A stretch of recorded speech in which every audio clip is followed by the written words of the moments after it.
si vous voulez bien regarder. Donc, alors qu'est-ce qui se passe? Maintenant, on découvre que Binyamin, a priori, a dérobé un objet qui appartenait à Yosef. Bien entendu, c'était un stratagème, puisque c'est Yosef qui a demandé à son serviteur, qui était d'ailleurs Ménaché, qui était son fils, d'aller placer ça dans le panier de Binyamin afin qu'on l'accuse et qu'il puisse rester esclave, prisonnier de Yosef. C'était ça le stratagème. Bon, on ne va pas rentrer dans les détails parce qu'en réalité, on voit que Yosef, ce qu'il a cherché à faire, c'est de mettre ses frères dans la même situation dans laquelle ils étaient avant son histoire, de façon à ce qu'ils prennent conscience du mal qu'ils avaient fait, parce qu'a priori, ils n'en avaient pas conscience. Et ça, c'était la véritable teshuva. Alors maintenant, qu'est-ce que Yosef représente réellement comme symbole pour nous? L'histoire du passé, c'est très agréable, c'est très beau, surtout lorsqu'on la vit avec les émotions, qui sont attachées à l'histoire, puisqu'on voit très bien, lorsque moi j'ai lu plusieurs années, lorsque j'arrive à ce passage où Yosef va se dévoiler à ses frères, il va leur dire: Ani Yosef, Od Anichai, est-ce que mon père vit encore? Moi, chaque fois, je suis pris presque de sanglots parce que je vois la scène, comment les choses elles ont pu se passer, et même le texte, comment il le relate. Alors, c'est sûr et certain que si on sait lire l'hébreu, on arrive à traduire les choses, alors on est obligé de ressentir une émotion, quelque chose de très très fort qui révèle en nous cet amour fraternel qu'on a à l'intérieur de nous et qui va s'exprimer à travers l'histoire de Yosef. Et pour celui qui a un petit peu de sentiments, un Ben Israël a forcément des sentiments, et je pense que tout le monde ressent cette chose-là, c'est sûr et certain qu'à ce moment-là, il y a quelque chose qui se passe en nous, il y a une émotion qui monte. Moi, je me souviens d'un monsieur, à la Vache Shalom, qui s'appelait monsieur Amselem. Et je ne sais pas quand est-ce que peut-être c'est maintenant la Haskara. Et je me souviens très bien de lui parce qu'il m'a marqué. Et je vais vous expliquer pourquoi. Pour deux choses. Première chose, j'ai eu un NES qui s'est passé avec lui et son fils. C'est-à-dire que le matin, lorsque j'allais à la choule, à l'époque, je n'avais pas de voiture, donc j'allais en bus. Et je m'arrangeais toujours pour arriver 3-4 minutes avant que le bus arrive, de façon à ne pas rater le minyan, parce que si je ratais le bus, il y avait à peu près un quart d'heure d'espace entre le prochain, et je ratais le minyan, c'est-à-dire je ratais la tfila, le début avec le kaddish, etc. Donc je faisais très attention de bien me préparer à l'avance. Et puis voilà qu'un jour, je suis à l'avance et je vois que le bus, il est arrivé, il était en avance lui-même, beaucoup trop en avance. Il est arrivé et j'ai eu beau faire des signes, il ne s'est pas arrêté, il s'est arrêté bien sûr à l'arrêt. Moi, j'ai fait des signes pour me faire remarquer, mais il n'a pas remarqué, il est parti. Et moi, ça m'a attristé. J'avais mon sac de tefilines, c'était lourd en plus et c'était fatigant. Et j'ai dit, purée, c'est dur quand même. Et j'ai prié, et j'ai fait cette tfila de Rabbi Meir, j'ai dit Elad de Meir Aneni, Elad de Meir Aneni, 3 fois. Dès que j'ai dit la 3e fois, une voiture qui était arrêtée au feu qu'il y avait juste avant l'arrêt, je vois le clignotant qui se met comme pour dire qu'elle allait s'arrêter vers l'arrêt de bus. Et la voiture s'arrête effectivement, il y a une vitre qui se baisse. Il me dit, vous allez où? Je dis, je vois que c'est des Juifs, bien sûr. Il y avait donc ce monsieur Amselem qui avait la place du passager, le papa. Puis il y avait son fils qui le conduisait. Et j'ai vu, bien entendu, je le connaissais. C'était un monsieur que je connaissais qui a prié à l'époque à l'école juive. Il avait un chapeau sur la tête et il avait une jolie barbe blanche. Il avait une adrat padim, il avait une beauté spirituelle en lui, cet homme-là. C'était pas un homme qui était lettré, c'était pas un Talmid Chacham, c'est un homme qui était amaretz, mais il aimait profondément la tfila, la vie juive. Et je lui ai dit, écoutez, moi je vais à l'école. Il me dit, ah, ça tombe bien, écoutez, montez. Je suis monté à l'arrière et j'ai pu arriver comme ça, avec, sans fatigue. Et il m'a déposé à la porte de l'école. Donc ça, c'est la première chose. Mais dans la voiture, il y a une chose qui m'a marqué, c'est qu'il parlait avec son fils et il disait que le chapeau, parce que moi, en réalité, je me posais la question, quand je vais au travail, est-ce que je mets le chapeau, est-ce que je mets la casquette, est-ce que je garde la kippa seulement? Donc, je me posais beaucoup de questions. Et il a répondu comme ça, sans savoir que je me questionnais là-dessus. Il a dit à son fils, oui, tu sais, le chapeau, c'est bien de porter le chapeau parce qu'un roi ne peut pas se promener sans couronne. Et du coup, ça m'a choqué, cette réponse, elle m'a choqué. Et depuis, je porte le chapeau, toujours le chapeau. Bon, il y a des fois, quand il pleut, aujourd'hui, j'ai mis la casquette pour pouvoir mettre la capuche, mais de façon générale, par rapport à cette remarque qu'il a fait, et que je trouve ça très, très fort, de dire qu'un roi, les Bnei Israël sont des fils de rois. Et cette attitude-là, on doit l'exprimer, on doit la montrer. Comment est-ce qu'on peut la montrer? Notamment par le port du chapeau. Bon, tout le monde ne va pas porter le chapeau parce que ça nécessite quand même un certain engagement, mais aussi par son comportement, par le fait qu'il sache être modéré, qu'il sache se retenir, qu'il sache montrer de l'empathie, qu'il sache montrer de l'humilité. Tout ça, en réalité, ça, c'est l'apanage des rois. À part ça, ce monsieur Amselem, quelque chose m'avait choqué énormément. Et jusqu'à aujourd'hui, quand j'y pense, j'ai des émotions qui sont fortes. On avait raconté un cours l'histoire d'un meurtre qui s'était passé dans le Ham Israël. Je ne vais pas trop raconter, parce que ça ramène des choses qui sont difficiles et qui ne sont pas forcément glorieuses pour l'Am Israël. Donc, il y a eu toute une histoire, un maassé comme ça, qu'une femme, elle a été violentée, etc. Et à la suite de ça, les tribus d'Israël, elles sont rentrées en guerre contre la tribu, je crois que c'était la tribu de Binyamin, je ne suis pas sûr, mais il me semble. Il y a eu une guerre fratricide comme ça, il y a quelque chose de terrible. Et donc, dans le cours, on a raconté cette histoire-là. Quand il a entendu que des Juifs étaient capables de s'entretuer comme ça, de cette manière, il s'est mis à pleurer. Il s'est mis à pleurer comme un enfant. Et j'étais choqué.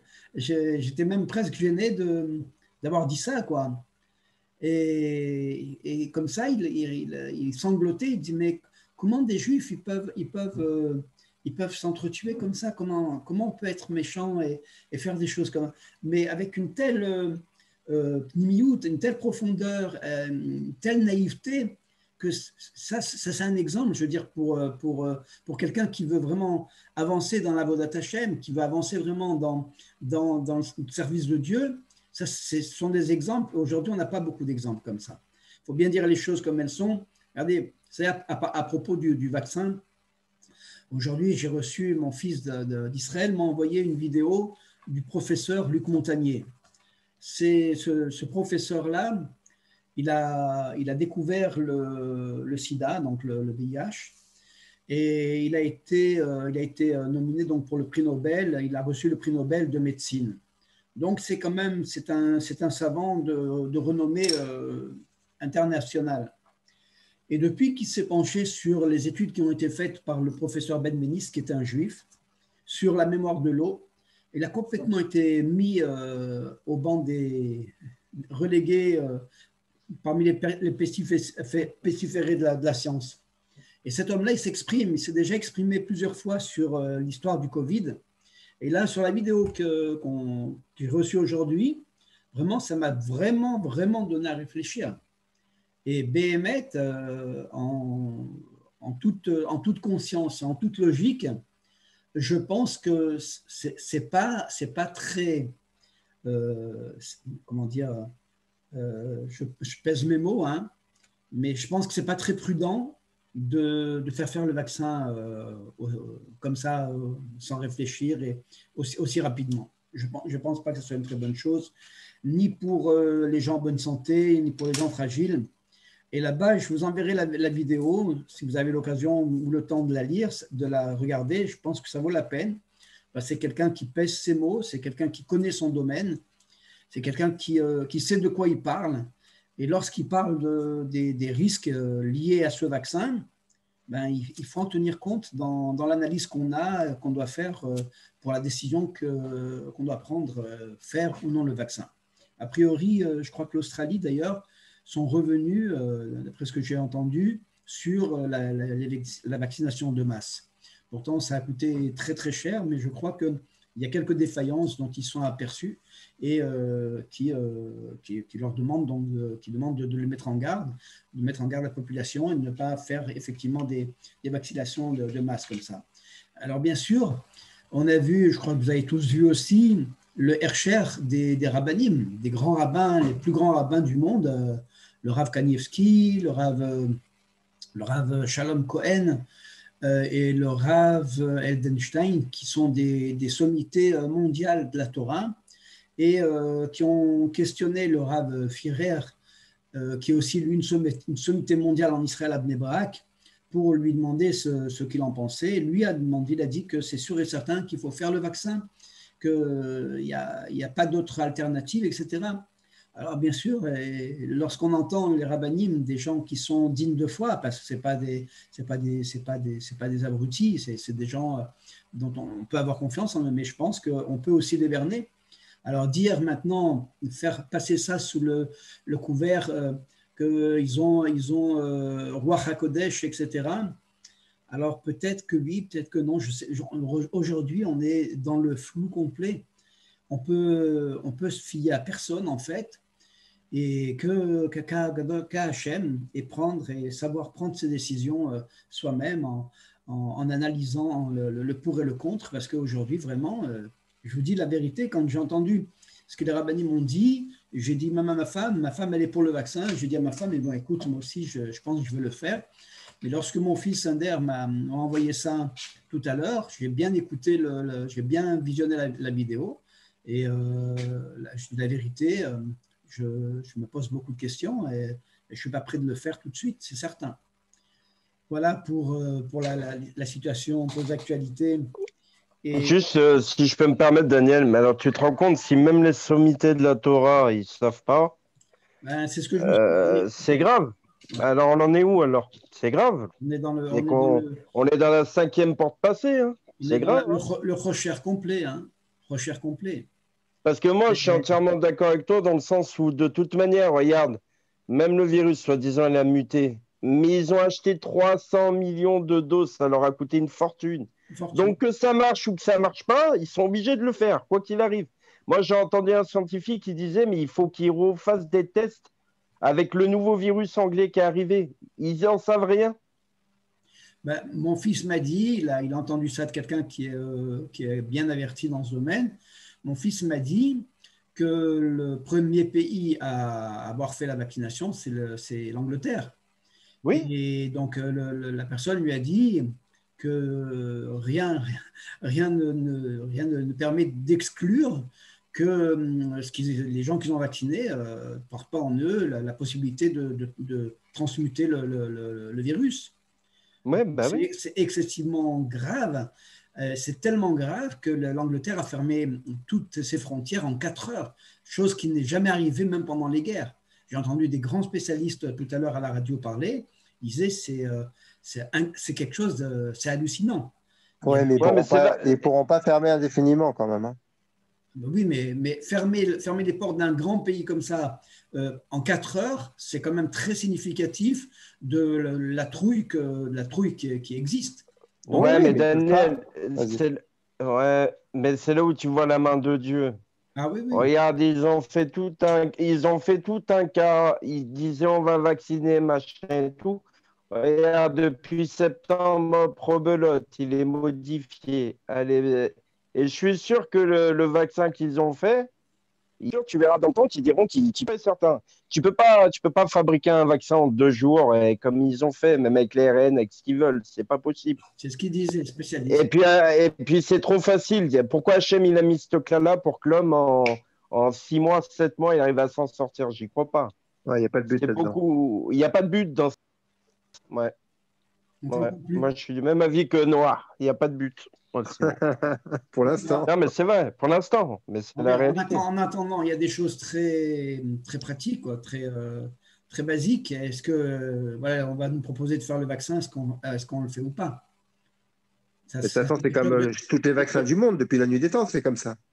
C'est-à-dire? Les premiers vaccins, tout le monde était réticent et ils se sont vaccinés au bout du compte. Les premiers vaccins en 1930, Oui, 1920. mais les vaccins à l'époque, avec les souches, etc., c'était minimum 3 ans pour fabriquer un vaccin. Non, même 20 ans. Ils ont mis la variole 20 ans, ils ont mis le BCG 20 ans, ils ont tout mis 20 ans pour faire les vaccins. C'est pas un Eh problème. Ouais, ben ouais, donc Il n'y a que la 48 rage heures. avec Pasteur. 48. il y a un recul assez important Bah oui.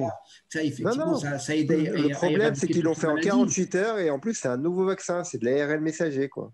Oui, donc c'est vraiment très. Et Faut celui être qui très s'y prudent, connaît, quoi. il lit entre les lignes ce que ça veut dire l'ARN messager, ça fait un peu peur quand même, hein. Daniel, je vais juste peser mes mots. C'est où que c'est marqué un tiers de l'humanité elle sera effacée? C'est où que c'est marqué ça? J'ai pas entendu. Qu'est-ce que tu as dit? Quand on dit qu'il y a un tiers de Eresquiel. l'humanité, c'est Eresquiel qui dit un tiers de l'humanité qui tombe. Centré Ishaya. C'est Isaïe. Ishaya. Ah oui, Et dis-moi, Ishaïa. dis-moi, comment on peut y arriver avec un vaccin s'il tourne mal en population de masse? Tu On y peux, arrive, hein? On y arrive, hein? tu peux massacrer un paquet de monde, hein. Et on y arrive, hein? Pas besoin d'une guerre nucléaire, hein? Ben, je veux Regarde, tu dire, l'as, hein? le professeur Montagnier, il parle de possibilité après inoculation du vaccin, possibilité assez vraie, quoi, de faire Dieu préserve la maladie, quoi, des cancers. Mais bien sûr, c'est pour ça que je te Je dis. veux dire, c'est pas anodin, quoi. C'est pas un petit truc, tu comprends. Donc c'est vraiment, il faut peser le pour et le contre et il faut vraiment être prudent, quoi. Et voilà. Alors Ouais. maintenant, on va revenir à notre paracha. Et Raphaël, tu as fini de manger? Je te vois Oui, oui, plus. oui, oui. J'écoute attentivement. Attends, il y a Alexis, il m'a dit qu'il venait. Attends, je lui envoie un petit message.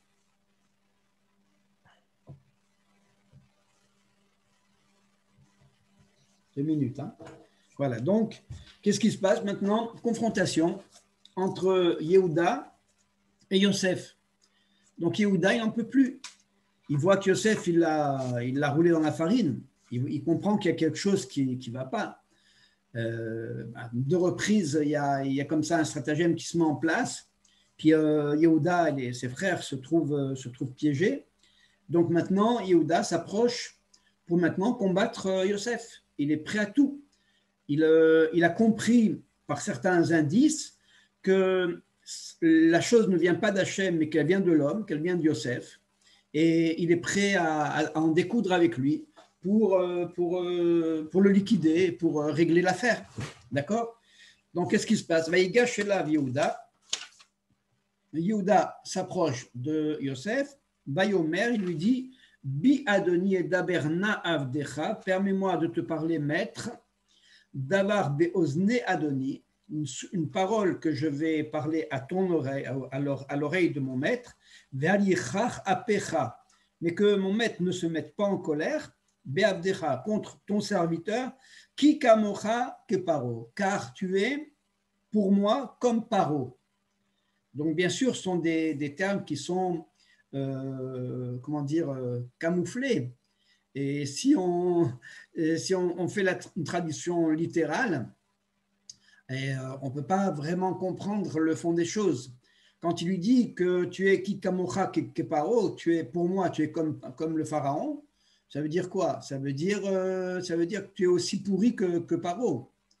Et il est en train maintenant de l'insulter à mots couverts. Regardez qu'est-ce que dit Rabbi Nathan.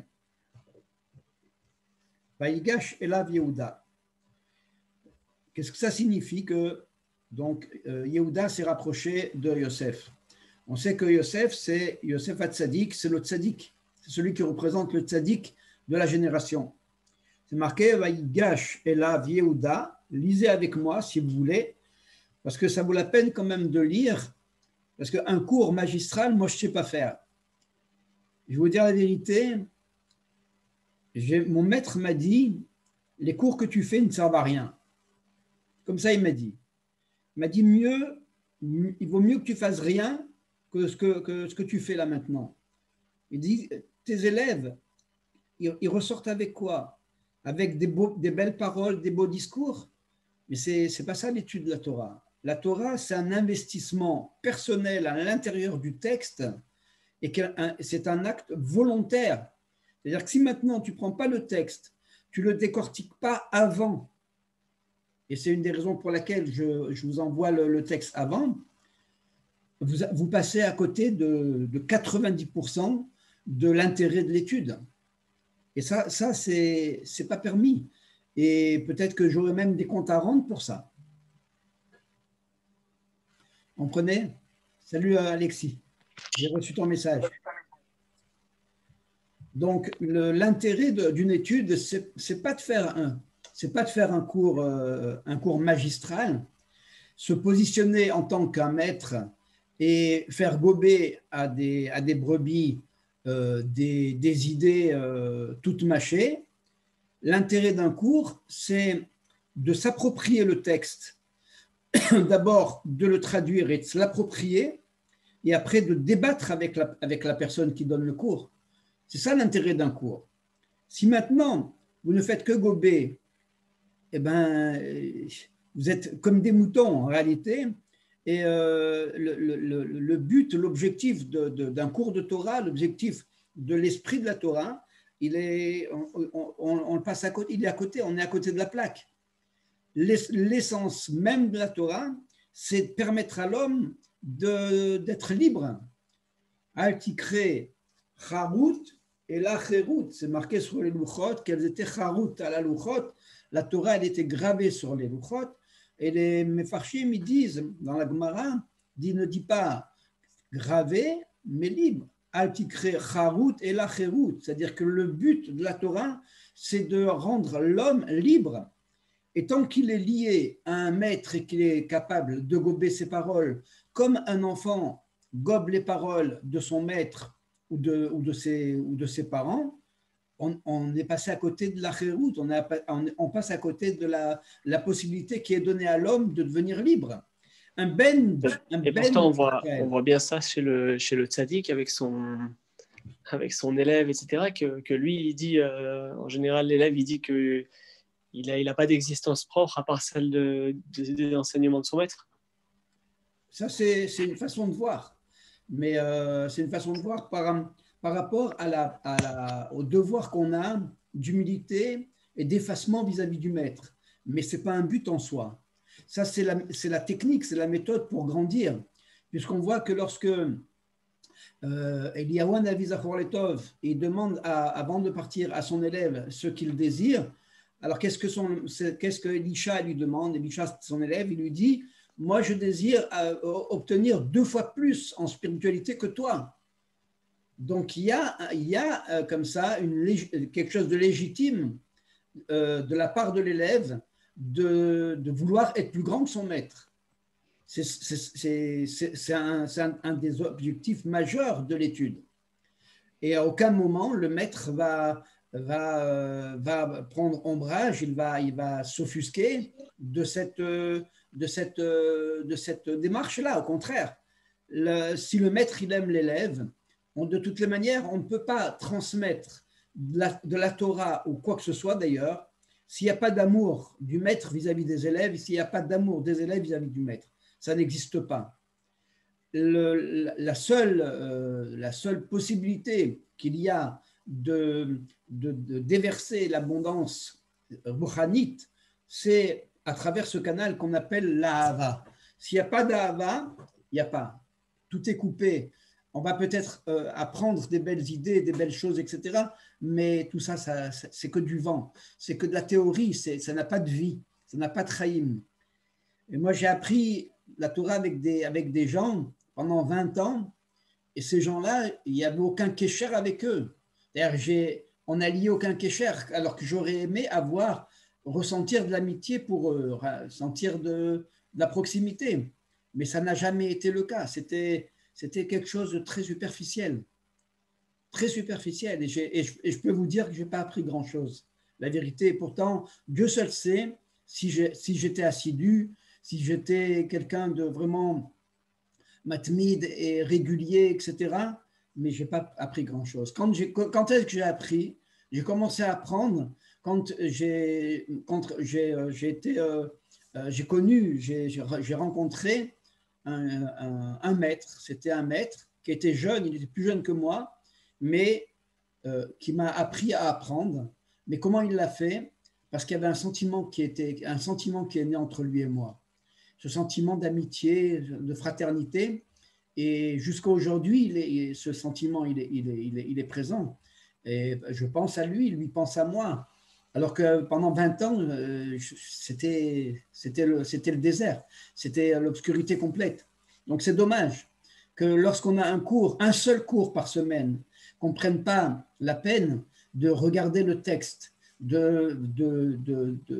de le déchiffrer un minimum pour savoir de quoi on parle. Vous savez, moi j'ai un de mes rabbinim, il me disait, si on n'apprend pas les lois de Sukkot, par exemple, la fête de Sukkot ou de la fête de Pessah, mais parler de Sukkot parce que l'image elle est mieux appropriée, il dit on ressemble à une vache grecque qui ressemble dans une cabane. C'est-à-dire qu'on rentre dans la soukha, on va s'asseoir pour manger dans la soukha, mais en réalité, on est comme un goy qui rentre dans une soukha. On n'a aucun sentiment, on ressent aucune émotion liée à la spiritualité de la soukha. Et ça, c'est dommageable, parce que ces choses-là, c'est ces choses-là qu'on transmet. Si on ne ressent pas ces choses-là, on ne peut pas les transmettre. Moi, je vous parle de transmettre à ses enfants, transmettre à nos enfants, à notre entourage. Si on ne ressent pas les choses parce qu'on ne les vit pas, alors on ne peut rien transmettre. On va transmettre des belles paroles, des belles explications avec des références, et ça, j'ai vu ça, et ça c'est marqué ici, etc. Mais en réalité, concrètement, on n'a rien transformé. Et la Torah a son but, c'est transformer la matière pour qu'elle devienne une résidence pour la présence de Dieu. C'est ça en réalité tout l'Inyan de la Torah.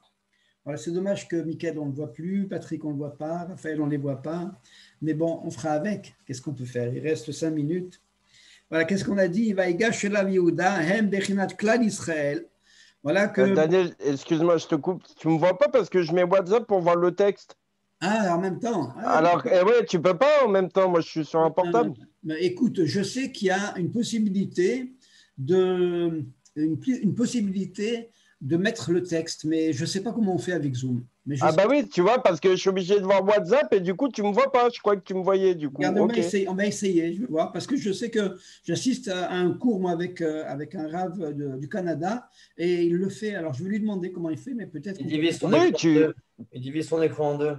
En gros, tu appuies. Tu sais quoi, Mike, c'est quoi? C'est un iPhone que tu as? Ouais. Non, moi, c'est Samsung, moi. Mais c'est pas moi qui dois diviser l'écran en deux. Et bien, Samsung, en fait, tu appuies comme si tu voulais ouvrir pour faire défiler toutes les pages qui sont ouvertes. Ouais. Tu appuies sur le carré. Et là, en haut, ça te met deux flèches. Une flèche comme ça, une barre, une au-dessus de l'autre pour diviser l'écran en deux. Partage d'écran. Et après, du coup, si tu peux mettre la première application, tu la fais glisser en haut. Ça te met Quoi, je parle français? Ah ouais, d'accord, non, mais je le ferai la prochaine fois, ouais. Attends, mais c'est pour ça, Daniel, c'était pour dire, c'est pour ça que tu me vois pas, parce que j'étais en train de lire en même temps que tu m'expliques. Attends, mais je crois que j'ai une idée. Bah ouais. J'ai une idée, attendez. 2 minutes. Alors là. Voilà. Je viens d'avoir une idée.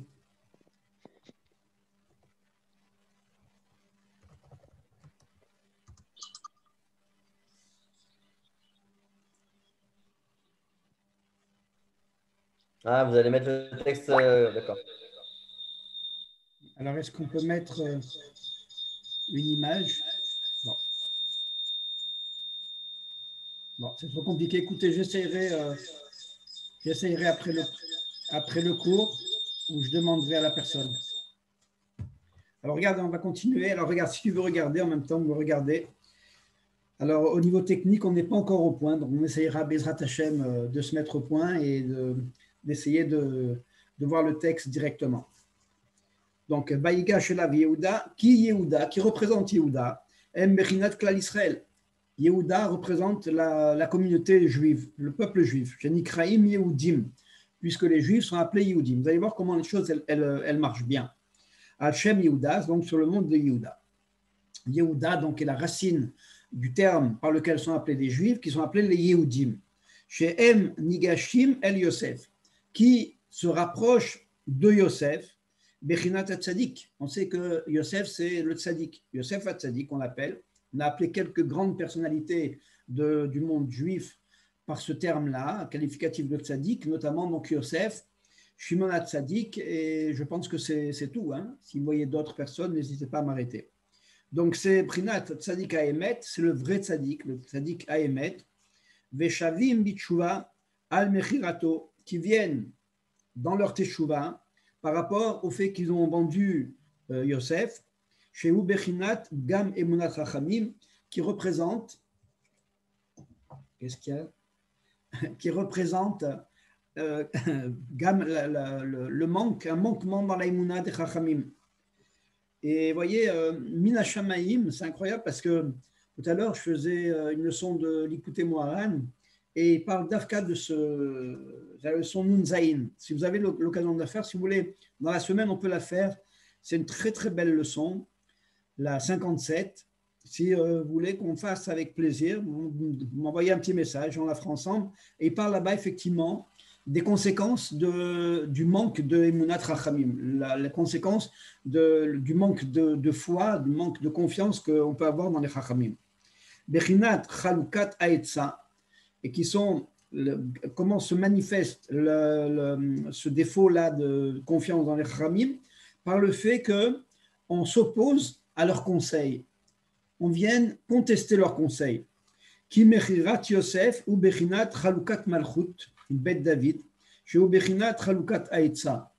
Et tout ce symbole-là, c'est un symbole qui signifie que l'opposition au tzaddik émet, c'est aussi l'opposition qu'on peut avoir dans les conseils que ce tzaddik-là, il va donner au Ham Israël.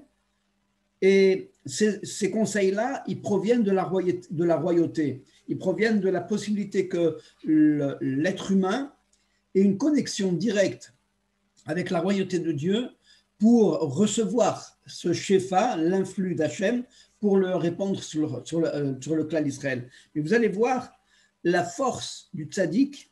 Je ne vais pas pouvoir rester longtemps avec vous aujourd'hui, je suis désolé.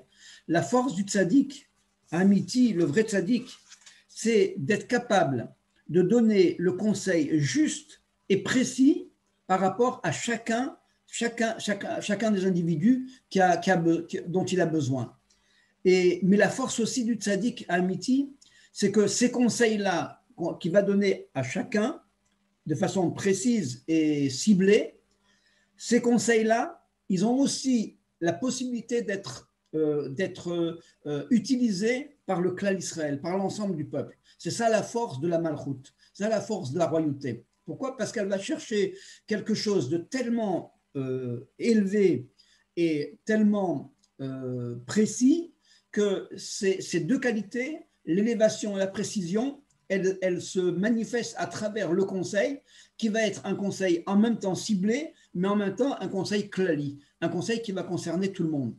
Comme on voit que, par exemple, pour donner un exemple simple, le Tikkun HaKlali, il a été élaboré par Rabbi Nachman pour venir effacer, réparer la faute de Tikkun Abrit, de Gam Abrit, le problème qui est lié avec l'alliance. Maintenant, chacun qui a reçu ce conseil, c'est sûr qu'il se l'approprie. Pourquoi ? Parce que chacun se sent concerné par l'alliance avec Dieu. L'alliance qu'Hachem a contractée avec le Ham Israël, avant tout, elle est contractée avec chaque individu en particulier. Et elle est aussi conclue avec le clan d'Israël, avec l'ensemble du Ham Israël. Mais avec l'ensemble du Ham Israël qui est composé d'individus. C'est ça sa grandeur. Mais maintenant, ce Tikkun HaKlali, il a effectivement cette force d'être un conseil ciblé pour chacun d'entre nous, mais lorsque on le voit avec une certaine hauteur, on voit que ce Tikkun HaKlali, en réalité, il concerne l'ensemble du Ham Israël. Donc c'est ça la force du Tzaddik Amiti. Est-ce que je me fais bien comprendre? Vous avez besoin de poser des questions. C'est bon? Chez Ubechinat Chalukat Haetza. Et maintenant, comment se manifeste l'opposition au tzaddik amiti? Par le fait qu'il y a une opposition dans les conseils qu'il donne. Ouais, mais ça ne sert à rien. De toutes les manières, il y a beaucoup de tzaddikim qui sont beaucoup plus grands que Rabbi Nachman, qui sont venus et qui ont échoué. Pourquoi lui, qui vient après, il va être supérieur à eux? Oula, il y a Emmanuel qui arrive. Quelle route. Mashiach arrive. Oui, absolument, Alexis, tout à fait. C'est des décalages horaires, ça. À partir d'un seul individu, on peut provoquer la Géoula Shelema de tout l'ensemble. Tout à fait. C'est tout à fait juste. Salut Emmanuel, Rav Emmanuel. Vivante Mashiachno. Bonjour. Ça va? Bonsoir. Baruch Hashem. Je n'y croyais plus, hein, purée. Je me suis dit, il ne va pas venir. Il est même en retard, mais plus, toujours là. Alors venez, on finit. Chalukat Haetza, Kamouvan, Be'aftara Shel Vayigash. Comme on voit tout ce lien-là dans l'Aftara qu'on va lire la semaine prochaine, Shabbat prochain, dans la paracha, chez Medaberet Mizé, comme elle parle de cette manière-là, comme c'est écrit, Lo Velo Yechatsu Lishte Mamlachot Od. Les deux royautés ne se disputeront plus. Donc on voit qu'il y a un lien de réunion, d'unification, et qui, parachat Vayigash Medaberet Mitkun Mechirat Yosef, Sheo Bechinat Gam Haetza, Sheshavim Bitshuva Mefaisim Oto, Mevakshim Imenu, Sheimchol Laem Yachzor, Vitaknem Be'etza Shlema, Vetova Be'emet. Bezeu, Rayomer Elav, bon, tout ça, est-ce que vous voulez qu'on le traduise? C'est simple, hein? Vous voulez qu'on traduise ou pas? Tu n'entends pas, Michael? Vas-y. Je t'ai dit traduit, oui. On traduit, oui. Oui. Alors, comme il dit dans la paracha, donc,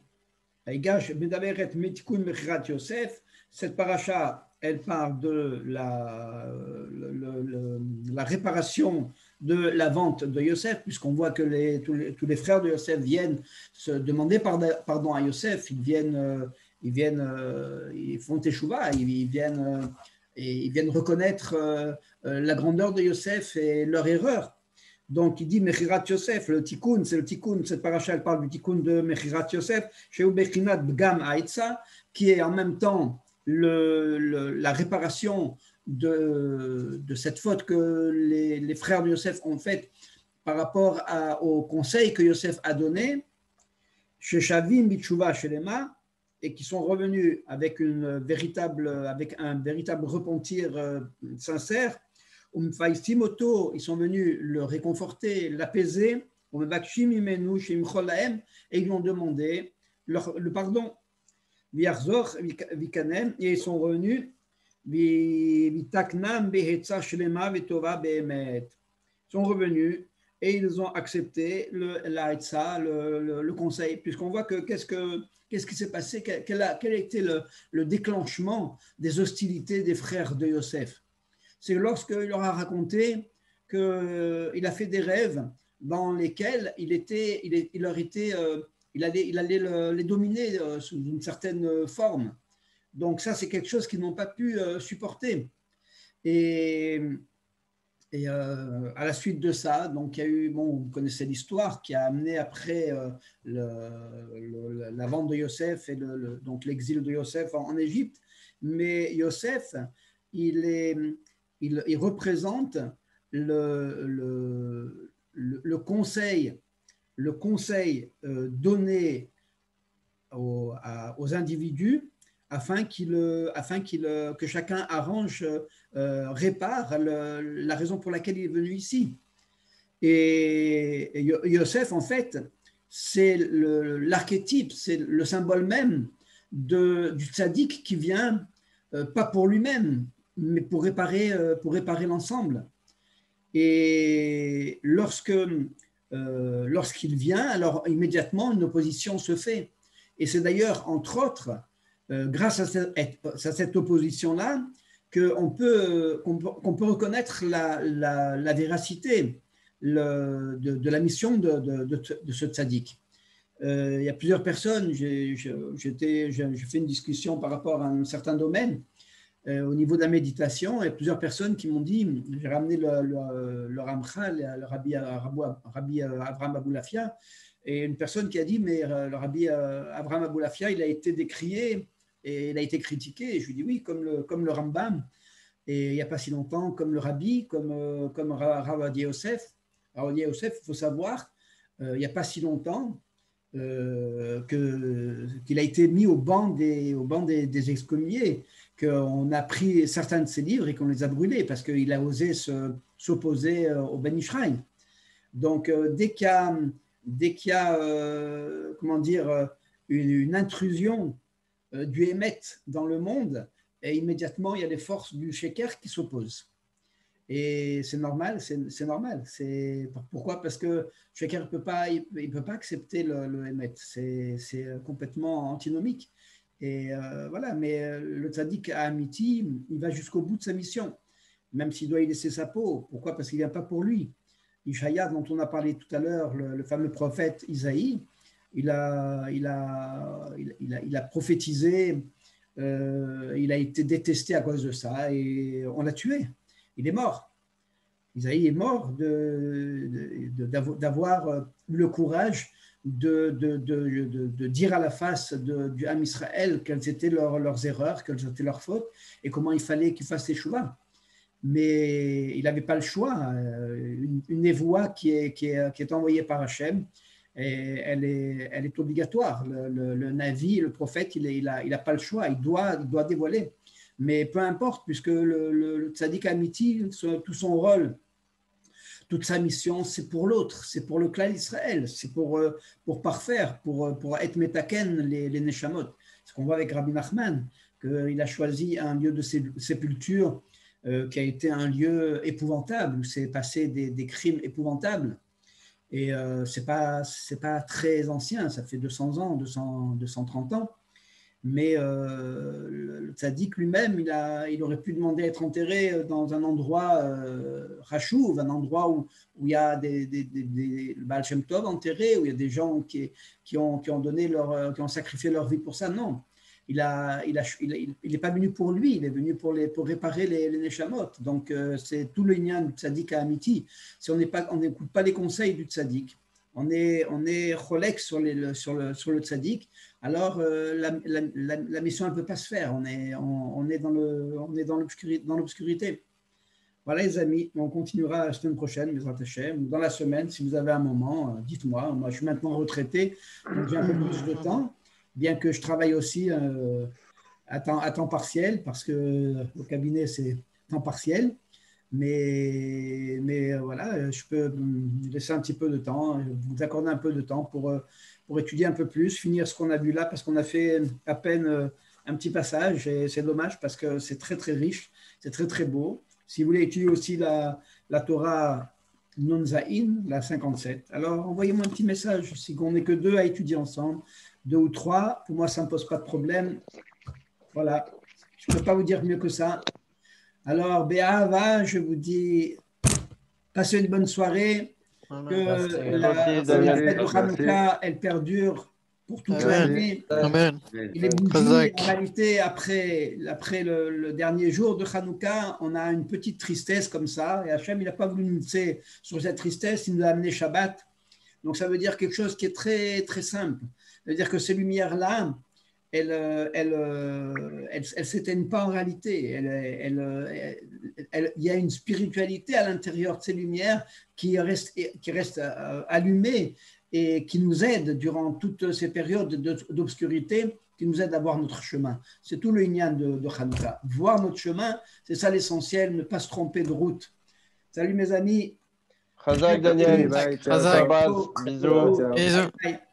Bye. Vous allez nous écrire. Bye.